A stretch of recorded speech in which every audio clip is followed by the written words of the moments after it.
마태복음 11장 7절에서 15절 말씀 중심으로 선입견과 편견을 버리라, 이런 제목으로 함께 은혜를 받겠습니다. 한 유명한 의과대학의 교수가 이제 곧 졸업을 하고 병원에 나가서 환자들을 진찰하고 치료하게 될 학생들을 놓고 가르치고 있었습니다. 이 가르치는 중에 한 사례를 들어서 학생들에게 질문을 합니다. 아버지는 매독균에 걸려 있고 어머니는 폐결핵 환자이며 여기서 아이 넷이 태어났는데 첫째 아이는 매독균으로 인해 소경이 되었고 둘째 아이는 이미 병들어 죽었고 셋째 아이는 역시 부모들의 병 때문에 귀머거리가 되었고 넷째 아이는 결핵 환자가 되었다. 이런 때에 그의 어머니가 또 임신을 했다. 이런 경우에 그대들이라면 어떻게 할 것인가? 라는 질문을 던졌습니다. 학생들은 이구동성으로 대답합니다. 이건 당연히 유산시켜야 합니다.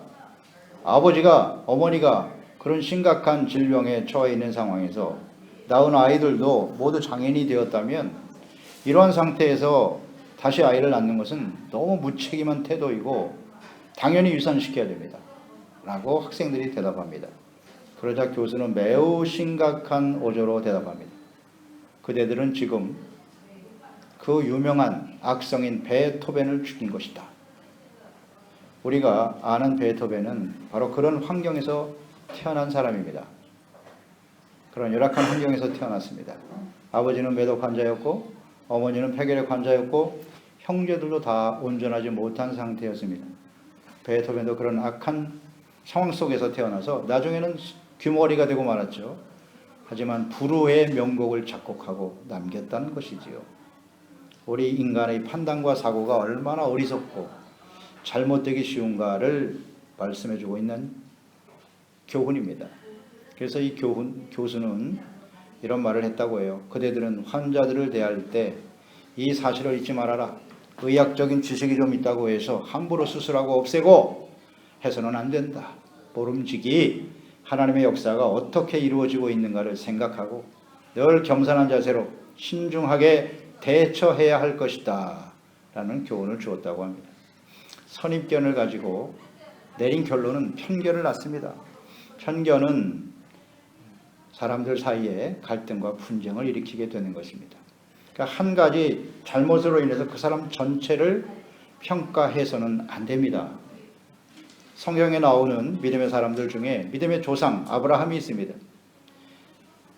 하나님의 말씀을 듣고 순종하여 가나안 땅으로 갔습니다만 흉년이 들었습니다.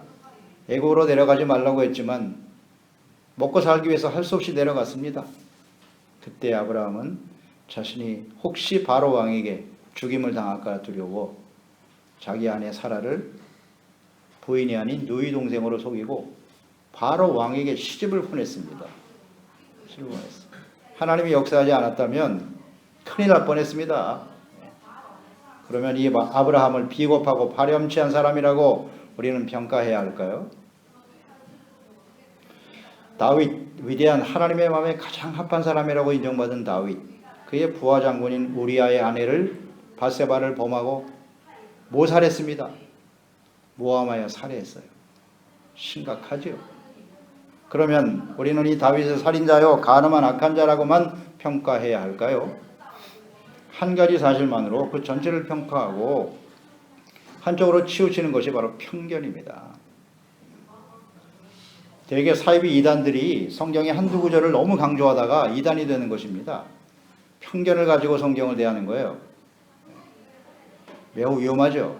예를 들어서 세월호 사건의 주범인 구원파, 그들은 로마서에 강조하고 있는 이신득의 믿음으로 말미암아 의롭다함을 얻는 것, 이 교리를 너무 강조하다 보니까 우리가 예수 그리스도를 믿고 의롭다함을 얻었으니 다시는 죄를 회개하거나 할 필요가 없다는 겁니다. 옳지 않죠? 구원받은 것은 시작이에요. 그 다음 우리가 어떻게 성결한 삶으로 성화되어 하나님 앞에 서게 될 것인가? 로마서는 그 전체를 말씀하고 있어요. 안식일교 같은 경우, 안식일교, 구약의 율법 중에 하나인 토요일을 안식일로 지켜야 한다. 이걸 아주 크게 강조하죠. 예수님도 안식일을 지켰다.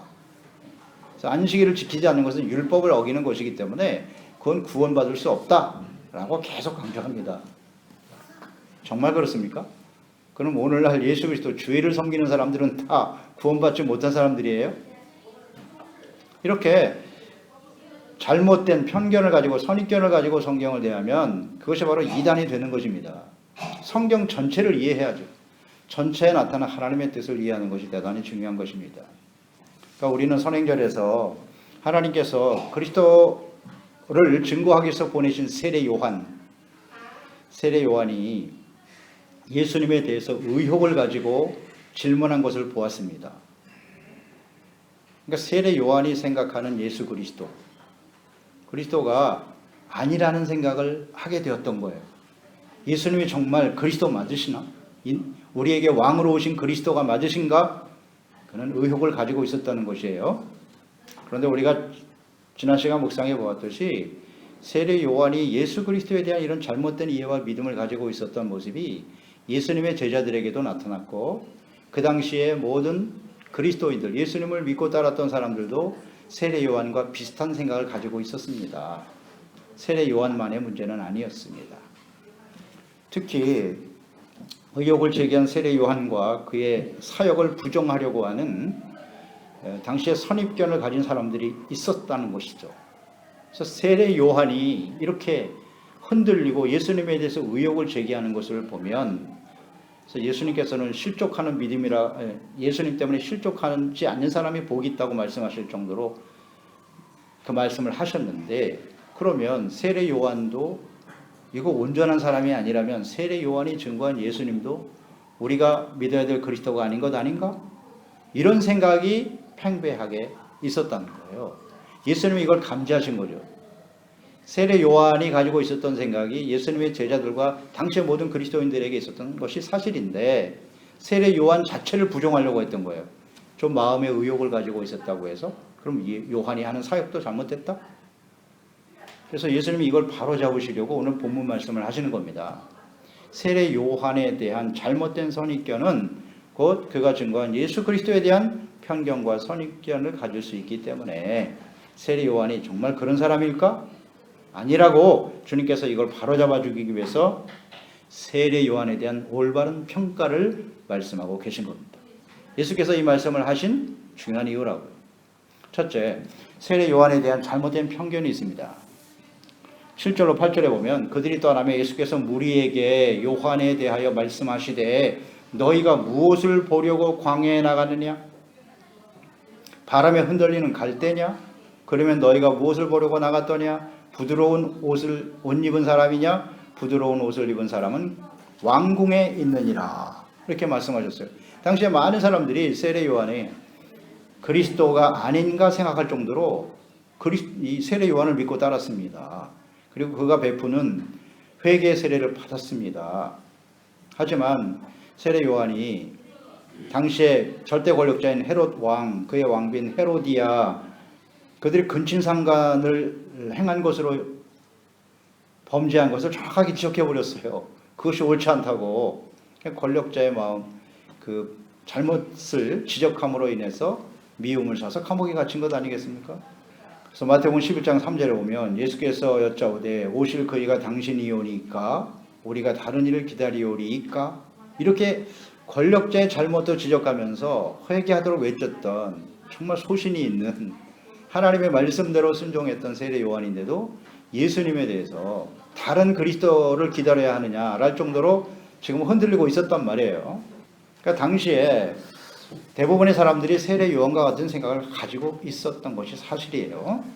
분명 그렇습니다. 그래서 예수님의 제자들도 예수님에 대한 잘못된 오해와 믿음을 가지고 있기 때문에 그들 역시 흔들렸던 건 사실이잖아요. 예수님이 십자가에 못 박힐 때 다 도망쳤지 않아요? 예수님을 위해서 목숨 걸고 부인하지 않겠다고 했던 베드로도 예수님을 3번이나 저주하고 부인했고요. 가룟 유다는 돈 받고 팔아넘겼잖아요. 그 당시에 예수님에 대한 잘못된 이해가 있었어요. 대부분. 그렇다고 해서 세례 요한이 완전히 잘못된 사람이냐? 그렇지 않다라는 것을 지금 예수님께서 친히 증거하려고 하시는 거예요. 세례 요한에 대한 평가입니다.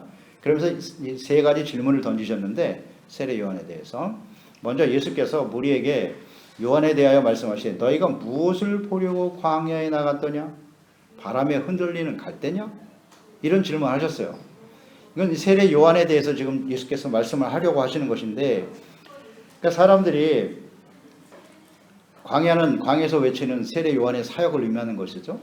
그래서 광야에 세례 요한을 보기 위해서 사람들이 나왔는데, 그럼 너희들이 갈대를 보려고 나왔니? 라는 말씀을 하시는 것은, 갈대라고 하는 것은 뭐예요? 지조가 없고 혹은 우유부단하고 나약한 모습을 비유로 사용할 때 갈대라는 표현을 사용하죠. 하지만 세례 요한은 그렇게 갈대와 같은 사람은 아니었어요. 쉽게 지조를 바꾸고 자신의 유익을 위해서 말이죠, 모습을 바뀌고 그런 사람은 아니었다는 거죠. 주님께서 이걸 아주 분명하게 말씀하고 계신데요. 그래서 세례 요한은 회개를 촉구하는 이 세례를 위해서 당시의 절대 권력자를 향해서도 회개하라고 외친 사람이었어요. 아주 담대하고 분명한 사람이었죠. 세례 요한은 또한 군중들로부터 혹시 당신이 그리스도가 아닙니까? 그리스도로 인정받을 정도로 인정도 받았고 찬사도 받았어요. 수많은 사람들이 세례 요한을 따랐다고요. 이렇게 높이고 두려워했어요. 그랬을 때 사람이 이렇게 시련과 어려움을 당하는 것보다 더 위험한 게 뭐냐면 이렇게 사람들로부터 칭송을 받고 찬사를 받고, 이게 더 위험한 거죠. 사실 교만해지거든요. 근데 단호했죠. 나는 그리스도가 아니다. 내 뒤에 오실 그리스도가 계신데 나는 그분의 신발끈도 묶을 수 없을 정도로 아주 나약한 종일 뿐이야 라고 증거하지 않습니까? 그런 인정과 찬사 앞에서도 굉장히 지조가 굳은 사람이고 자신에게 주어진 사명이 무엇인가를 아주 분명히 알고 있는 사람이었어요. 자신의 사명에 충실한, 어떻게 보면 영적으로 아주 건강한 사람이었다, 그렇게 볼 수 있습니다. 그렇게 쉽게 흔들리는 사람은 아니라는 거죠. 세례 요한을 갈대로 생각하고 연약하고 힘이 없는, 쉽게 변질될 수밖에 없는 사람으로 여기고 너희들이 광야에 나왔더냐? 세례 요한을 그렇게 취급하는 것이야? 라는 질문이잖아요. 그러니까 이러한 질문은 오늘날 우리에게 이렇게 적용을 시켜보면 되겠죠. 그러니까 우리가 예수 그리스도께 나왔을 때 하나님의 은혜로 나오는 것입니다만은, 예수 그리스도께 나갈 때 혹은 교회에 나갈 때 이렇게 질문할 수 있겠죠. 너희가 무엇을 보려고 예수님께 나왔더냐? 너는 무엇을 보기 위해서 교회에 나왔더냐? 라고 묻는다면, 이 말씀대로 우리가 적용을 시켜본다면 바람에 흔들리는 갈대와 같이 연약하여 힘이 없이 십자가에 죽으신 예수님을 보기 위해서 나왔느냐? 이렇게 우리가 적용시킬 수 있겠죠. 예수님을 그저 종교의 대상이나 혹은 쉽게 흔들릴 수밖에 없는 자신의 연약한 믿음과 같이 지금도 살아계셔서 우리와 함께 하시는 이 하나님이신 예수 그리스도에 대한 확신이 없이 그저 종교 생활만 하기 위해서 나온 사람들은 아니냐? 이런 질문이죠. 그러니까 오늘날 우리가 하나님 앞에 나와서 예배드리고 주님을 섬깁니다만 예수님에 대한 잘못된 이해를 가진 사람들이 의외로 많아요. 그러니까 당시에 예수님께서 십자가에 못 박혀 죽으셔야 한다고 하는 이것을 받아들일 수가 없었던 거 아니에요. 왜 예수님이 죽으셔야 하느냐는 거죠. 이 나라의 왕이 되어서 우리나라를 정치 경제적으로 안정시키고 잘 먹고 잘 살게 해줘야지, 이 고난 받으시고 십자가에 달리신 예수님을 이해하지 못하고 있었다는 거죠. 그래서 갈대와 같이 연약한 예수님 필요 없어! 이 십자가에 못 박아버린 거 아닙니까? 그런 그리스도는 필요 없다고. 오늘날 교회와 그리스도인들이 이와 같은 모습으로 교회 나오거나 또 예수님께 나오는 경향도 있단 말이죠. 특히 무엇보다도 하나님의 말씀을 가르치고 증거해야 할 주의 종들, 예수님을 보기 위해서 나오기도 하지만 주의 종 때문에 또 나오기도 하잖아요. 그런데 오늘날 주의 종들이 얼마나 갈대와 같습니까? 너무나 쉽게 부패하고 넘어지고, 그런 모습을 보기 위해서 나왔더냐? 그렇다면 같이 무너지고 말겠죠. 그래서 우리는 예수 그리스도, 예수님에 대한 올바른 이해가 있어야 되고 예수님이 어떤 분이신가에 대한 확신을 가지고 주님 앞에 나가는 것이 매우 중요하다. 이렇게 한번 적용을 시켜봅니다. 그럼 두 번째 질문하시는데요. 세례 요한은 결코 그렇게 쉽게 변절되거나 그런 사람은 아니었어요. 갈대 같은 사람은 아니라는 걸 지금 증거하시는 거고요. 그러면 너희가 무엇을 보려고 나갔더냐? 부드러운 옷 입은 사람이냐? 부드러운 옷을 입은 사람은 왕궁에 있지. 그랬어요. 부드러운 옷이라고 하는 것은 왕궁에서 높은 지위를 얻고 다스리는 사람들이라는 의미겠죠. 따라서 예수님께서 이 두 번째 질문의 의도는 절대 권력을 가지고 다스리는 왕과 같은 권력과 힘을 가진 사람, 자신의 삶을 좀 더 편안하고 부유하게 만들어줄 사람으로 여기고 세례 요한에게 나왔느냐? 그런 사람들은 저 왕궁에 있어. 세례 요한은 자신의 권력이나 세속적인 힘과 권력을 가지고 사람들을 잘 먹고 잘 살게 하기 위해서 오신 그런 사람은 아니야 라는 것을 분명히 말씀하고 있는 내용이죠. 이것도 우리에게 적용을 시켜보세요. 왕이 되셔서 우리를 정치 경제적으로 안정시켜 주시고 부유하게 해주시는 강력한 권력을 가지신 예수님을 만나기 위해서 교회에 나왔느냐? 세상에서 성공하고 나의 유익을 얻기 위해서 예수님께 나왔느냐? 그런 사람은 왕궁에 있다. 세상에 많다는 거예요. 얼마든지 있어요. 그런 의도죠. 이 질문의 의미는 그리스도인들은 예수님에 대한 분명한 이해가 있어야죠. 예수님을 통해서 우리가 세상에서 좀 더 부유하고 더 많은 것을 소유하고 성공하기 위해서 나오는 것이냐? 그렇지 않다. 정치적으로 경제적인 어떤 이익을 얻기 위해서 예수님과 교회에 나와서는 안 된다는 겁니다. 그건 주님의 뜻이 아니잖아요. 예수님의 이름을 들먹이면서 정치 현장에 뛰어들고 무슨 정치적인 권력을 통해서 하나님의 나라과 뜻을 세울 수 있다고 외치는 사람들, 자신의 욕망이죠. 거기에 왜 예수님의 이름이 들어갑니까? 그리고 사람들을 선동하죠. 결코 이건 하나님의 뜻이 아닙니다. 예수님은 그러기 위해서 이 땅에 오신 분이 아니에요. 세례 요한도 마찬가지. 무슨 권력을 얻고 사람들로부터 인기를 얻어서 자신의 유익을 위해서 살았던 사람이 아닙니다. 세례 요한은 목숨 걸고 예수 그리스도를 증거했어요. 오직 그것으로 자신의 사역이 끝난 것을 알고 나는 쇠하여야 하겠고 내가 증거한 예수님만이 흥해야 된다고 이렇게 증거했던 사람이 세례 요한입니다. 그런 모습이 아니라는 것을, 그런 사람이 아니야 라고 아주 분명하게 증거하고 있습니다. 예수님께서 그리스도는 왕이시잖아요. 기름 부음 받은 자, 예수께서 이 땅에 왕으로 오셨다는 것을 우리가 믿는 것인데, 예수님이 왕이시라는 의미는 세상 나라의 왕이 되어 정치 경제적인 권력을 가지고 다스리기 위해서 이 땅에 오신 분이 아니십니다. 십자가를 지고 십자가에 자신을 속죄 제물로 화목 제물로 내어 주심으로써 모든 사람들의 죄를 용서하시고 하나님께서 친히 다스리시는 하나님의 나라, 의의 거룩한 백성, 구원받은 하나님의 자녀들이 되게 하시려고 오신 분이 예수님이십니다. 그래서 좀 세례 요한에 대한 잘못된 편견을 가져서는 안 된다라고 예수님이 지금 바로잡아 주시는 겁니다. 두 번째는 세례 요한은 가장 위대한 사람이라고 평가하셨어요. 예수님께서 9절로 10절에 그러면 너희가 어찌하여 나갔더냐? 선지자를 보기 위함이었더냐? 옳다. 내가 너에게 이르노니 선지자보다 더 나은 자니라. 세례 요한이 기록된 바 보라 내가 내 사자를 내 앞에 보내노니 그가 내 길을 내 앞에서 준비하리라 하신 것이 이 사람에 대한 말씀이니라. 예수님께서 당시 사람들에게 세 번째 질문을 하는 겁니다. 너희들이 세례 요한을 찾아왔을 때 선지자를 보기 위해서 나갔더냐? 선지자예요. 옳다. 이것은 옳다고 주님께서 말씀하셨어요. 예수님께서 세례 요한과 같이 갈대와 같이 줏대가 없이 흔들리는 사람이냐? 아니다 라고 하셨고요. 세상 권력을 위해서 자신의 사역을 했던 사람이냐? 아니다 라고 분명히 말씀하셨고요. 그러나 선지자냐? 옳다 그랬어요. 세례 요한은 선지자다 라고 증거하셨는데, 선지자란 무엇입니까?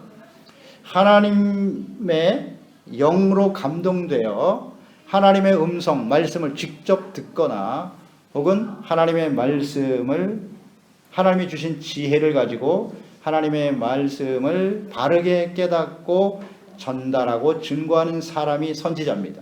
자신의 말을 하는 것이 선지자가 아니에요. 하나님의 말씀을 듣고 지혜로 깨닫고 그리고 증거하는 것입니다.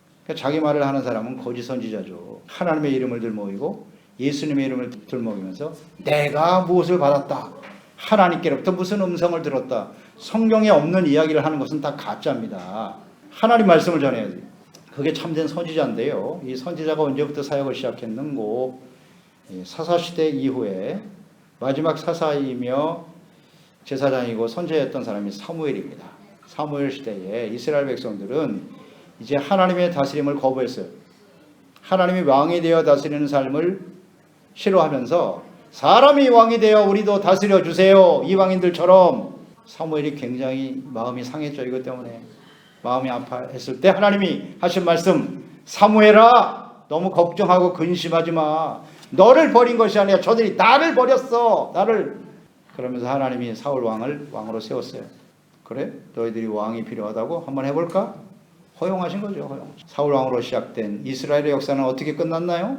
북이스라엘은 아수르에 의해서 망하고 남유다는 바벨론에 의해서 망했습니다. 사람이 왕이 되어 다스리고 하나님이 왕이 되어 다스려야 되는 것이 이스라엘인데, 그 역사 속에 바벨론을 통해서 멸망을 당했고 70년 후에 회복됐어요. 그 과정에서 활동했던 하나님이 보낸 사람들이 바로 선지자입니다. 그래서 북이스라엘, 그 패역한 금송아지 우상으로 시작한 북이스라엘, 여로보암, 그 마지막 호세아 왕까지 말입니다. 한 사람도 하나님을 경외하고 섬기는 사람이 없어. 그래서 그들을 하나님이 버려두지 아니하시고 계속해서 하나님께 돌아오라고 보낸 선지자가 바로 엘리야 선지자 아닙니까? 엘리사, 대단한 능력을 행한 선지자들이 북이스라엘 위에서 보낸 선지자들이었고, 남유다, 유다는 어떻습니까? 이사야 선지자, 예레미야 선지자, 바벨론 포로로 끌려갈 때 에스겔 선지자, 다니엘, 마지막 이스라엘 백성들이 회복하고 예루살렘으로 돌아와서 주님 오실 때까지가 학개, 스가랴, 말라기 선지자들입니다. 말라기 이후에는 선지자가 없죠. 더 이상 하실 말씀이 없음. 더 이상. 그래서 500년 동안 쭉 선지자 없이 침묵이 흐르다가 하나님의 아들 예수께서 직접 찾아오시잖아요. 선지자를 통해서 하셨던 말씀이 성취되었도다. 그게 선지자입니다. 근데 그 마지막 선지자가 500년 동안 말라기 이후에 없다가 세례 요한이 나타나서 예수님을 증거했지 않습니까? 그래서 예수님은 그 세례 요한이 마지막 선지자야 라고 말씀하셨단 말이에요. 하나님의 말씀을 듣고 하나님의 말씀을 증거하면서 예수님이 그리스도라는 사실을 증거했던 거죠. 그런 측면에서 세례 요한은 선지자다 라고 말씀하셨어요. 그런데 예수님 말씀하시기를 모든 선지자보다 더 나은 자니라 그랬단 말이에요. 세례 요한을. 그 선지자들보다 더 낫다고 하신 이유가 뭘까? 예수 그리스도를 증거하기 위해서 예수님보다 6개월 먼저 태어났어요. 그리고 예수님께서 사역을 시작하실 때 예수님을 증거했는데요. 더 나은 이유는 뭐냐면, 세례 요한은 태어나기 전 잉태하는 과정도 하나님께서 역사하셨고, 엘리사벳, 아이를 낳지 못한 엘리사벳에게 사가랴가 선지자, 제사장이었죠. 그가 순번이 되어 하나님을 섬길 때 하나님이 그에게 말씀하셨어요. 내 아내가 잉태하여 아들을 낳을 것인데 이름을 요한이라 하라. 우리 가문에는 요한이라고 하는 이름이 없습니다. 하나님이 하시는 거니까 순종해. 그래서 세례 요한이 잉태되기 전에 하나님이 계획한 사람이었고, 또 잉태되는 과정도 하나님이 역사하셨고, 이런 선지자가 없었습니다. 그 전에는. 태어나기 전에서부터 이렇게 하나님이 계획하시고 태어난 사람은 없어요. 선지자 중에. 그래서 그 선지자들보다 더 나은 자다라고 말씀하신 것이고요. 세례 요한은 하나님께서 예수 그리스도를 증거하게 하시려고 미리 예정하시고 또 하나님이 태어나게 하신 하나님의 사람이었다. 이것이 다른 선지자들과의 차이점이에요. 더 나았다. 그리고 온전히 순종했고. 그래서 10절에 보면 기록된 바, 보라 내가 내 사자를 내 앞에 보내노니 그가 내 길을 내 앞에 준비하리라 하신 것이 이 사람에 대한 말씀이니라. 즉 세례 요한은 구약 성경에 이 선지자를 통해서 하신 미리 예언하신 말씀이 성취된 사람이다. 이걸 증거하시는 거예요. 우연히 이 땅에 태어난 사람이 아니라는 걸. 하나님의 약속의 말씀이 성취됐다. 그 말씀이 이사야서 40장 3절로 5절입니다. 외치는 자의 소리여 이르되 너희는 광야에서 여호와의 길을 예비하라. 사막에서 우리 하나님의 대로를 평탄하게 하라. 골짜기마다 두꺼워지며 산마다 언덕마다 낮아지며 고르지 아니한 곳이 평탄하게 되며 험한 곳이 평지가 될 것이요 여호와의 영광이 나타내고 모든 육체가 그것을 함께 보리라. 이는 여호와의 입에 말씀하셨느니라. 이 이사야서 40장 3절 5절 말씀이 세례 요한을 통해 성취되었도다 라고 예수님이 선포하셨어요. 그렇게 우리가 쉽게 판단할 수 있는 사람이 아니라는 거예요. 선입견을 가지고 믿음이 연약한 사람, 실족한 사람, 그런 사람이 아니라는 겁니다. 말씀이 성취되어 이 땅에 오신 하나님이 보낸 사람이다. 이걸 인정하는 게 대단히 중요하죠. 그래야만 그가 선포하고 증거한 내용이 하나님의 뜻임을 믿고 따르게 되는 것이죠. 아멘. 이스라엘 백성들이 멸망하게 된 가장 중요한 원인이 무엇입니까? 하나님이 보낸 선지자들의 말씀을 하나님의 말씀으로 듣지 않았다. 이게 멸망의 원인입니다. 참 선지자들이 있었고 거짓 선지자들은 훨씬 더 많았습니다. 이걸 분별을 못하는 거예요. 어떤 사람이 진짜 선지자고 어떤 사람이 거짓 선지자인가를 분별을 못했죠. 그래서 멸망한 겁니다. 심판이 임박한 시대에 이스라엘의 모습은 비슷해요. 오늘날도 마찬가지죠. 주님의 재림과 심판이 임박한 시대에 살아갈 때 참된 말씀을 전하는 선지자와 거짓 선지자들이 훨씬 더 많아요. 예수님께서도 말씀하셨잖아요. 마태복음 24장에 말세에 일어날 징조가 무엇입니까? 그때 예수님이 첫 번째 징조로 언급하신 것이 거짓 선지자를 조심하라. 예수님이 직접 말씀하신 거예요. 거짓 선지자들이 훨씬 더 많아요. 이단들이 판을 치는 것이고 이상한 일이 아닙니다. 이런 것이 말세 현상이에요. 예수님 말씀하셨고 그대로 이루어지고 있는 거지요. 세례 요한은 절대 거짓된 선지자가 아니에요. 실족하고 연약한 믿음을 가진 사람이 아니라는 겁니다. 이 세례 요한이 한 사역이 잘못된 것이 아니에요. 우리가 믿음이 연약해서 좀 흔들릴 수는 있어도 그것을 가지고 그런 편견과 선입견을 가지고 전체를 매도하지 말라는 거예요. 세례 요한은 그런 사람 아니라고. 성경에 나오는 하나님의 사람들 또 그 말씀들을 이렇게 편견과 선입견을 가지고 대하면 정말 심각한 오류에 빠지는 거예요. 그러니까 예수님 자체도 부인할 거 아니에요. 이제 세례 요한이 전한 예수님을 믿을 수 없다고 심각한 문제가 발생하는 겁니다. 그래서 예수님께서 이렇게 분명하게 언급하셨어요. 그는 이미 선지자를 통해 말씀하신 그 말씀이 성취된 사람이야. 너희들이 함부로 판단할 사람이 아니라는 겁니다. 또 더 나아가서 예수님께서도 이 부분에 대해서 아주 분명히 말씀하셨는데요. 구약의 마지막 선지자죠. 그 사람이 말라기입니다. 세례 요한이 오기 전까지 마지막 말씀을 전했던 선지자. 말라기 4장 5절로 6절에 보면 보라 여호와의 크고 두려운 날이 이르기 전에 내가 선지자 엘리야를 너희에게 보내리니 엘리야는 벌써 죽었는데요. 이 시대에는. 근데 뭐 엘리야를 또 보낸다고 하시네요.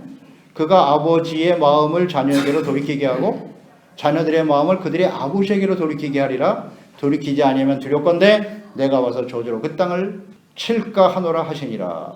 말라기 마지막 선지자에게 엘리야를 보낼 거라고 약속하셨어요. 그럼 이 엘리야는 도대체 누구냐? 마태복음 17장 11절 이하잖아요. 예수께서 대답하여 이르시되 엘리야가 과연 먼저 와서 모든 일을 회복하리라. 말라기 4장 말씀이잖아요.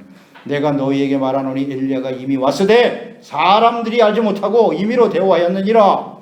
인자도 이와 같이 그들에게 고난을 받으리라 하시니 그제서야 제자들이 예수께서 하신 말씀이 세례 요한인 줄을 깨달으니라. 말라기 4장에 나와 있는 엘리야, 그 엘리야가 바로 세례 요한이라고 예수님이 증거했고 제자들이 비로소 알게 되었다. 아, 이 말씀이 이렇게 성취된 것이구나. 이 사람이 세례 요한이라는 거예요. 하나님의 말씀이 이루어진, 그러니까 함부로 대해서는 안 된다는 거예요.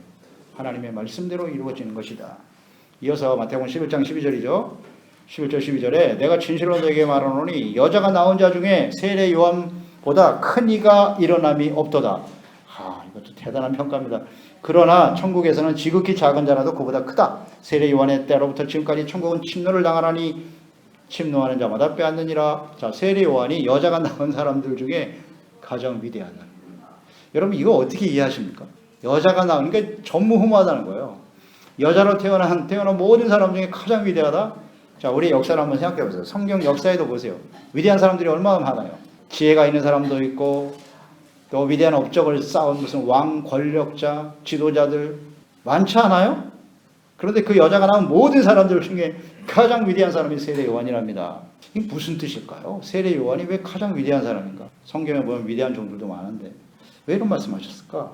저는 이렇게 묵상이 돼요. 세례 요한의 사역이 뭡니까? 그렇게 대단한 일을 한 것도 아니에요. 세례 요한은 미리 와서 회개, 예수 그리스도를 영접할 준비를 시킨 거예요. 회개하라, 천국이 가까워왔느니라. 내가 증거할 예수 그리스도, 그분이 바로 우리에게 생명과 구원을 주실 분이다. 그리스도를 증거한 게 전부잖아요. 그렇죠? 그런데 이 세례 요한이 위대하다는 거예요. 저는 이렇게 묵상이 돼요. 예수 그리스도를 세례 요한이 증거한 하나님의 아들이신 예수 그리스도를 믿고 구원받게 하는 일이 가장 위대한 일이다. 동의하십니까? 이건 우리가 동의하든 안 하든 예수님께서 그렇게 평가하신 거예요. 세례 요한이 뭐 대단한 일을 한 게 아니거든요. 그러면서 이어 말씀하시기를 그러나 천국에서는 지극히 작은 자라도 그보다 크다고.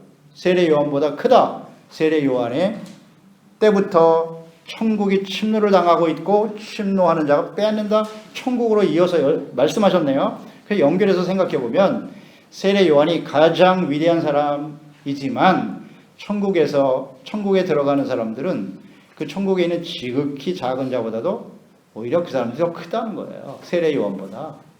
무슨 뜻이에요? 천국에 들어가는 사람이 가장 위대한 사람. 그러니까 이 땅에서 아무리 위대한 업적을 세우고 사람들에게 뭐 이름을 날리고 뭐 역사에 대단히 중요한 인물이라 할지라도 그들이 하나님의 나라에 들어갈 수 없다면 그건 위대한 인생일 수 없다는 거예요. 예수님이 이런 의도로 말씀하신 거 아닙니까? 왜냐하면 천국으로 연결을 시켰잖아요. 세례 요한 때부터 천국은 침노를 당한다고 하셨거든요. 이 의미는 세례 요한이 증거한 예수 그리스도를 믿음으로 말미암아 구원받아서 하나님의 다스림을 받는 하나님의 나라와 자녀, 하나님의 나라의 백성과 자녀로 살아가다가 하나님의 천국으로 들어가는 일, 이것이 가장 위대한 일이다. 세례 요한이 이 일에 헌신하고 쓰임받았다는 거잖아요. 주님은 이걸 위대하다고 평가하신 거잖아요. 사람들이 평가한 게 아니잖아요. 예수께서 그렇게 평가하셨다고요. 그러면 우리가 이 땅에 누구든지 다 살죠. 히브리서 9장 27절에 사람이 죽는 것은 정한 이치다. 죽은 다음에는 심판, 평가가 있다고 하셨잖아요. 그럼 우리는 인생을 마감하고 주님 앞에 서게 될 텐데, 예수님 앞에. 예수님께서 과연 어떤 사람을 위대한 사람이라고 인정하실까?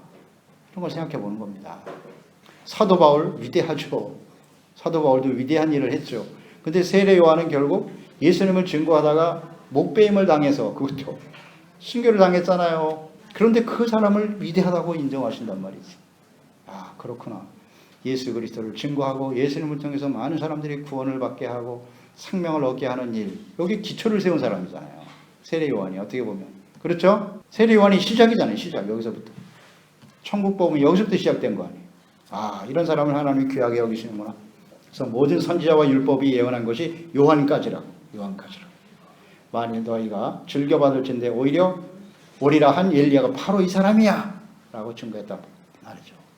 그러니까 선지자들이 증거하고 있는 것은 예수 그리스도의 초림과 재림이에요.